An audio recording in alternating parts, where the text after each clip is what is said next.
खान साहब से मैंने पूछा कि 6 जुलाई के इस्लामाबाद जलसे के लिए आपका पाकिस्तानियों के लिए, अपनी कौम के लिए और खासकर अपने वर्कर्स, तहरीक इंसाफ के टाइगर्स और टाइग्रेसेस के लिए, कारकुनान के लिए क्या मैसेज है? खान साहब ने एक लम्हा सोचा और फिर उन्होंने कहा, इमरान खान साहब ने कोई करप्शन नहीं की, उनने कोई जुल्म नहीं किया, कोई प्रॉपर्टियां नहीं बनाई, कोई पाकिस्तान से बाहर असासे नहीं बनाए। ले दे के उनके पास क्या मिला? इद्दत केस। 1500 साल में जिना पे सजा सुनी थी लेकिन निकाह पे सजा नहीं सुनी। बइसत कौम हमारे लिए अलमिया है कि फिर कब कोई और इमरान खान कब उठेगा? है कोई आपको कोई ऐसा लीडर नजर आता है? पीपल्स पार्टी में, नून लीग में, जमीयत में, जमात में ऐसा शख्स, तमाम लीडरान से बसद एहतराम, ऐसा शख्स जिस पे कौम की, मुल्क की गालिब अक्सरियत, सब मैं नहीं कह रहा, जाहिर है सबकी अपनी अपनी जमातें, गालिब अक्सरियत जिस पे मुत्तफिक हो और वो ये कहे कि भाई ये आदमी है, ये इस मुल्क को आगे लेके जाए। अगर कोई और शख्स आगे लेके जा सकता है तो आप मुझे बताएं। मैं पाकिस्तानी अवाम से आज अडयाला जेल के बाहर इमरान खान साहब से मिलने के बाद, और आज उनका एक खास पैगाम भी मैं सुनाऊंगा जो मैंने खुद उनसे पूछा, वो मैं अभी आपको थोड़ी देर में सुनाऊंगा। अगर मैं भूल गया तो सरवन भाई मुझे आप मुझे याद दिलाइएगा। लेकिन मैं पाकिस्तानियों आज से पूछना चाहता हूं, मैं आपसे ये पूछना चाहता हूं कि 2 साल से तो इमरान खान वजीर आजम नहीं है, 2 साल से तो इमरान खान पाकिस्तान के इख्तिदार में नहीं है, इमरान खान तो गोलियां खा के जेल में बैठा हुआ है। आज आपकी हालत क्या बेहतर हुई? ये जो बजट में हमसे वादे किए गए, 1-2 रात में सारे के सारे बदल गए। बिजली महंगी, गैस महंगी, आपका कोई प्रॉपर्टी का कोई सिस्टम नहीं, बिजनेस का कोई इंतजाम नहीं, बाहर से कोई पैसा नहीं आ रहा, कोई आपकी फॉरेन रेमिटेंसेस सूख के रह गई हैं, आपका कोई इन्वेस्टर नहीं आ रहा।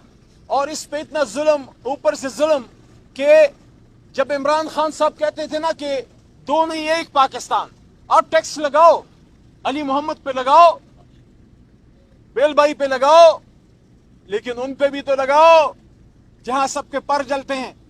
क्यों आप इस तरह के लॉज बनाते हैं कि प्रॉपर्टी टैक्स एक मिसाल है कि सब पे टैक्स है, लेकिन सिविल और मिलिट्री ब्यूरोक्रेसी, उनका अगर कोई अफसर जमीन बेचता है या खरीदता है उस पर टैक्स नहीं है। क्यों? टैक्स तो सब पे लागू होना चाहिए ना। जो सबसे ज्यादा मरात याफ्ता तबका है उसमें तो सबसे ज्यादा टैक्स होना चाहिए। इमरान खान साहब ने क्या किया था? इमरान खान साहब ने अपना पीएम हाउस का बजट कम किया था। आज मोहतरम जरदारी साहब को देखिए कितने करोड़, 60-80 करोड़ बढ़ा दिया। कितने करोड़ है आपको पता होगा। आप ये देखिए कि कौमी असेंबली में एक बड़े सीनियर मिनिस्टर वो अपने एमएनएस की तनख्वाहें, पर्क्स, प्रिविलेजेस बढ़ाने के बिल लाते हैं। हम लोगों को शर्म नहीं आती? कौम किस हालत में है? लोड शेडिंग की क्या सूरत हाल है? रोजगार की क्या सूरत हाल है? महंगाई की क्या सूरत हाल है? लोग अपने घर वालियों की बालियां और उनके कंगन बेच के और कीमती चीजें बेच के अपने बिजली और गैस के बिल ले रहे हैं। इस हालत में एमएनएस, एमपीएस की तनख्वाहें बढ़ाना क्या मुनासिब कदम था? क्या ये मुनासिब था? मैं मानता हूं कि खर्चे ज्यादा हैं, लेकिन हम अपने कंधों पे बोझ उठाएंगे तो कौम उठेगी ना। ये तो नहीं हो सकता कि मैं अपने तनख्वाहें बढ़ाऊं, मैं अपने पर्क्स, प्रिविलेजेस बढ़ाऊं, अपने आप को मरात याफ्ता मजीद करूं और आवाम को ऐसे ही छोड़ दूं। तहरीक इंसाफ ने शुक्र अल्हम्दुलिल्लाह एमएनएस, एमपीएस की तनख्वाहें बढ़ाने की मुखालफत की थी और इस भाई ने आपके मुखालफत की थी कौमी असेंबली के फ्लोर पे। आपने तो बच्चों के वो डब्बे के दूध तक को नहीं छोड़ा। आपने तो घर की आम खरीदारी की आम चीजों को आपने जो है वो नहीं छोड़ा। आपने तो आम आदमी जो मोटर बाइक पे है, ये जो हमारे कैमरे के पीछे भाई खड़े हैं, वो जो वहां पीछे कबाड़ के काम में को भाई अब हमारे बिजी लग रहे हैं, यह आदमी के पास एक मोबाइल होता है, मोबाइल पे आपने वो टैक्सेस आप उस पे बढ़ा रहे हैं। आम आदमी की सैलरी पे आप उस पे टैक्सेस बढ़ा रहे हैं। आप अपने नेट को बढ़ाएं ना, आप अपने टैक्स नेट को बढ़ाएं। बड़े बड़े जागीरदारों, बड़े बड़े बिजनेसमैन, बड़े बड़े जो जेंट्री अपने आप को कहती है, 75 साल से जो मरात याफ्ता है, वहां जाते हुए आपके जो है हाथ कांपते हैं। कोई पतली गर्दन वाला, कोई नरम गर्दन वाला मिलता है और दबाते हैं। सरकारी मुलाजिम को और दबाते हैं जो 15-16 ग्रेड का है, 4, 5, 7, 8 ग्रेड का है। आम जो आपका बिजनेसमैन तबका है जो करियाना स्टोर में बैठा है, उसको आप दबाई जाओ। लेकिन जिसकी मोटी गर्दन है और खासकर जिसमें सरिया फिट हो, उससे आप 440 वाट बिल्ली से इतना नहीं डरते जितना आप उस अशराफिया से डरते हो। फिर आप कहते हो हमने अवामी बजट बनाया। खुद आपके वजीर आजम फॉर्म 47 वाले कौमी असम्बली में कहते हैं कि ये तो IMF का बजट है।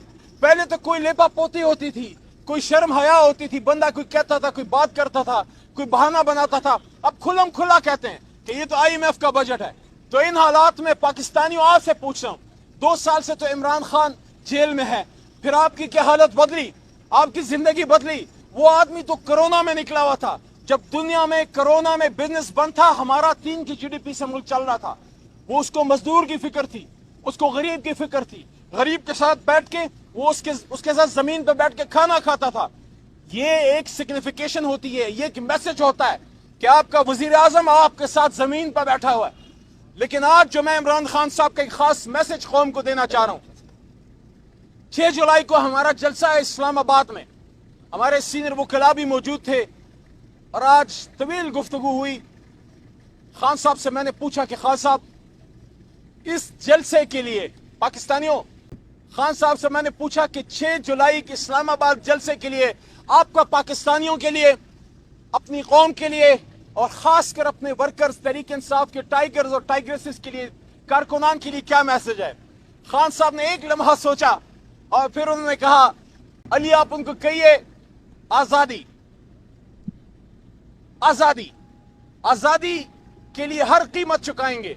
और उन्होंने कहा रूल ऑफ लॉ, और फिर हुजूर नबी करीम सल्लल्लाहु अलैहि वसल्लम का हवाला दिया अपने मैसेज में कि हुजूर सल्लल्लाहु अलैहि वसल्लम ने फरमाया था कि तुमसे पहले बड़ी कौमें इसलिए तबाह हुई कि ताकतवर के लिए कानून और होता था और कमजोर के लिए और होता था। तो खान साहब ने मुझे कहा कि अली पाकिस्तानियों को कहो कि हमारी स्ट्रगल रूल ऑफ लॉ की है कि ताकतवर को कानून के नीचे लाएं।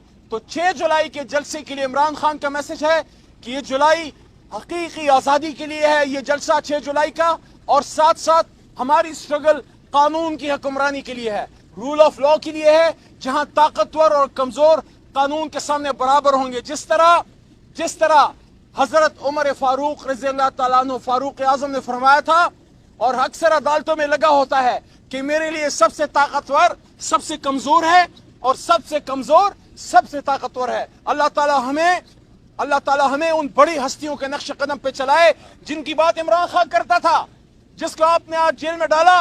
वो वजीर आजम की कुर्सी पे बैठ के कौम को एड्रेस करते हुए कहता था कि पाकिस्तानियों, नौजवानों, आप हुजूर सल्लल्लाहु अलैहि वसल्लम को फॉलो करो, उनकी सीरत को फॉलो करो।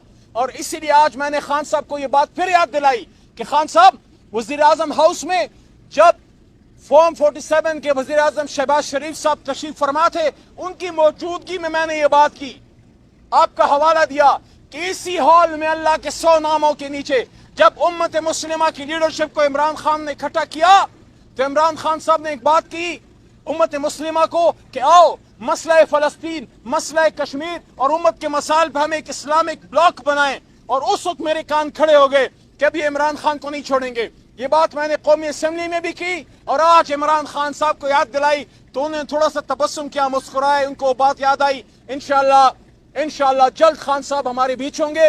हमें हौसला नहीं हारना, मुश्किलात बहुत ज्यादा हैं, लेकिन 6 जुलाई के लिए हमने निकलना है। पाकिस्तानियों, जहां जहां भी हो, आपने इस जलसे को, अगर होता है इंशाअल्लाह जो होने वाला है, आपने कामयाब बनाना है। केसेस के फैसले करीब हैं, हम पर उम्मीद है कि इद्दत का केस नजदीक है, उसका फैसला नजदीक है। आज रिजर्व सीट का केस भी सुप्रीम कोर्ट में सुना गया। लगता है 1 या 2 पेशियों में अल्लाह के करम से, अल्लाह के हुक्म से एक इंसाफ पे मबनी फैसला आएगा पाकिस्तान की सबसे बड़ी अदालत से। कादिर ट्रस्ट केस भी नजदीक है और अल्हम्दुलिल्लाह सद अल्हम्दुलिल्लाह इमरान खान साहब ने कोई करप्शन नहीं की, उनने कोई जुल्म नहीं किया, कोई प्रॉपर्टियां नहीं बनाई, कोई पाकिस्तान से बाहर असासे नहीं बनाए। ले दे के उनके पास क्या मिला? इद्दत केस। 1500 साल में जिना पे सजा सुनी थी लेकिन निकाह पे सजा नहीं सुनी। जो ये फस्ताई और जालिम हुकूमत कर रही है कि निकाह पे सजा देना चाह रहे हैं, इंशाअल्लाह उनको अपने इन मजमूम और काबिल शर्म जो उनके मकासद हैं, जो उनके अज़ाइम हैं, उनमें नाकामी होगी। खान साहब का पैगाम याद रखना पाकिस्तानियों आज का, कि इमरान खान का पैगाम है आजादी का और रूल ऑफ लॉ का, कि ताकतवर को कानून के सामने हमने برابر کرنا ہے کمزور کے کہ عام پاکستانی اور طاقتور ترین شخص عدالت اور قانون کے سامنے ایک ہو. کہ خان صاحب نے پہلے تو یہ کہا کہ جو ان کا کانگریس ہے اس کو آپ مینیپولیٹ نہیں کر سکتے. خان صاحب کے الفاظ تھے کہ وہاں اسرائیلی لابی سب سے مضبوط ہے، وہ بھی نہیں کر سکتی، تو ہم نے کدھر سے کر دیا. وہ تو خان صاحب تو جیل میں پڑے ہوئے. مطلب یہ ہے وہاں سے ڈیمانڈ کیا آئی ہے؟ ڈیمانڈ یہی ہے کہ جناب پاکستان میں جو الیکشن ہوا ہے اس میں بڑے پیمانے پہ دھاندلی ہوئی ہے، ٹھیک الیکشن نہیں ہوا. یونائٹڈ نیشن سے جو چیز آئی ہے وہ کیا ہے کہ عمران خان صاحب کے کیسز سارے جیلی کیسز ہیں. وہ تو پاکستان کے تیسری چوتھی جماعت کے بچے سے بھی پوچھ لیں، وہ بھی آپ کو بتا دے گا. کسی چائے والے سے، دودھ والے سے پوچھ لیں، وہ بھی بتا دے گا کہ خان گناہ کتا کوئی نہیں، جرم کتا کوئی نہیں، ایویں پھڑدا پیا ہے، ایویں ان کو آپ نے جو ہے پکڑ کے اندر ڈالا ہوا ہے کیونکہ کچھ طاقتور لوگوں کو ناراض کیا ہے خان صاحب نے. اور دوسرا، جہاں تک آپ کا دوسرے سوال کا تعلق ہے، دیکھیے اس کا بھی جواب خان صاحب نے خود دیا. 3 دن پہلے میں دے چکا ہوں. تحریک انصاف میں کوئی فارورڈ بلاک نہیں ہے. جو فارورڈ بلاک ہوگی عوام اس کو عمران خان صاحب کی محبت کی ہتھوڑی سے پارا پارا کر دے گی. کوئی فارورڈ بلاک نہیں ہے. آج خان صاحب نے بات کی، انہوں نے کہا کہ دیکھو کوئی گروپ نہیں ہے، نقطہ نظر کا ایک فرق ہو سکتا ہے، ڈفرنس آف اوپینین ہو سکتا ہے، باقی تحریک انصاف میں جو کوئی فارورڈ بلاک بنائے گا وہ اپنی سیاست کا جنازہ خود ہی پڑے گا.